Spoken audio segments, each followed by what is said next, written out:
Scooby-Doo Sea Monster Scare, read by me, Shaggy, and Scooby-Dooby-Doo. It was a perfect day for the beach. Let's roll, Scooby-Doo said to his friends. Scooby's right, I said. Surf's up. Velma pulled a wagon. It was filled with shovels and pails and flags. I'm ready to make a one-of-a-kind sandcastle, she said.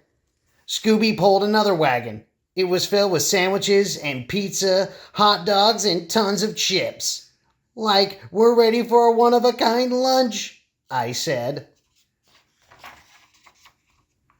This is a good spot, said Velma. She took everything from the wagon. Then she filled the pails with sand. Fred turned them over, and Daphne lifted them up. This sandcastle will be perfect, said Velma. This sandwich is perfect, I said, like it was one heck of a good sandwich, eh, buddy, old pal? Rah-ah-ree! Scooby and Shaggy ate their way through piles of food. Like, that's us, buddy. Rah-ree! Finally, we burped. Like we're all done, I said. Us too, said Velma. Scoob and I looked over. Our jaws dropped. Holy cow, I said. The castle had moats and bridges and winding steps. Flags flew from towers. It is good, Velma agreed. Like I'm not talking about the castle, I said. We're out of food. Out of food, Daphne laughed. And we didn't have a bite, said Fred. Scooby hung his head. Rory? Sorry, I echoed. How about Scoob and I make a food run?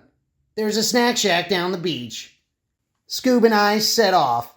A little while later we were back. At least we thought we were. We saw the blanket. We saw Velma's book. But that was all, man. Zoinks, I said. Everyone has disappeared, and so has the sandcastle. All around us, people snatched up blankets. They threw books, bottles of sunscreen, and other things into beach bags. They rushed away. Something horrible has happened, I cried. We need clues. Scooby gazed out to sea. Look, he gasped. A giant sea serpent rode the waves, man. Like that they did it, I said. It took the sandcastle and the gang.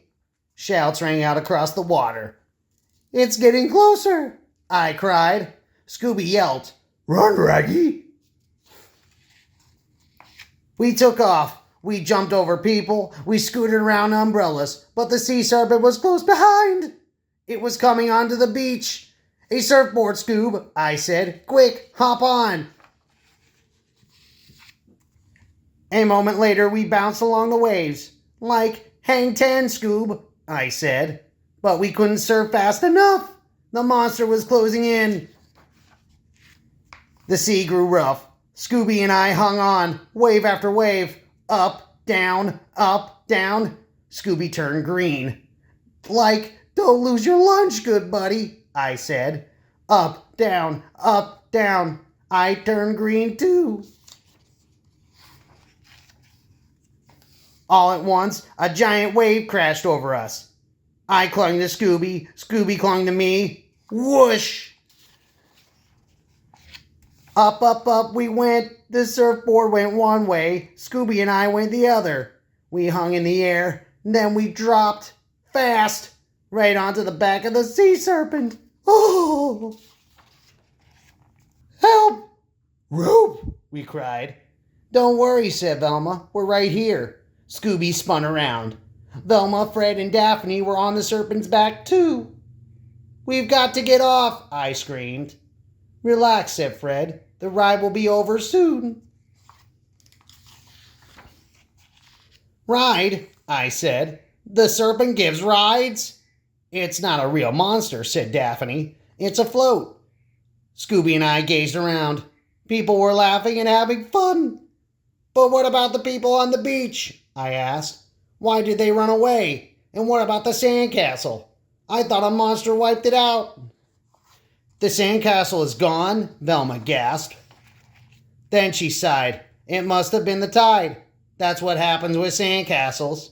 The tide sweeps them away. And those people, they were only moving away from the water. The monster float stopped with a bump. We were back at our spot at the beach, man. Like, forget the sandcastle, I said. All our food has been swept away, too. Rock, rock, said Scooby. Snack Shack, I agreed.